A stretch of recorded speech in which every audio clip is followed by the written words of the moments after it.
धम्मचारी सूचिरत्नांनी हे शिबिर उच्च आध्यात्मिक स्तरावर नेले. जास्तीत जास्त व्यवसाय निर्माण करायला पाहिजे, एकत्र येऊ. तुम्ही व्यवसाय, आपल्याला व्यवसायभिमुख लोकांना बनवायचं आहे. व्यवसाय तुम्ही समाधानी आहात? खूप समाधानी असतं सर माणूस व्यवसायाने. फक्त कसं आहे, टाइम टेबल नसतं.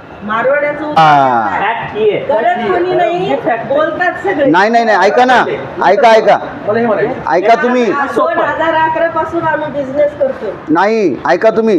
करतोय आम्ही, अनुभव. हे बघा, आपण बिकानेरचे दुकानं पाहतो. बिकानेरची व्यक्ती ही बाहेरची आहे, पण त्या लोकांना कॉर्नरच्याच कशा जागा मिळतात हो? काय गाडीवाला होता, बैलगाडीवाला. तो बाबासाहेबाला बसून ती बैलगाडी हाकत नव्हता. मग आपला एक माणूस तयार झाला. त्याला ऍक्च्युअली गाडी चालवता येत नव्हती. मग ती गाडी चालवता येत नव्हती, पण त्या त्या नदीच्या पुलावरून गाडी पलटी आली. त्यांना काहीतरी समजलं, त्यांनी काय केलं.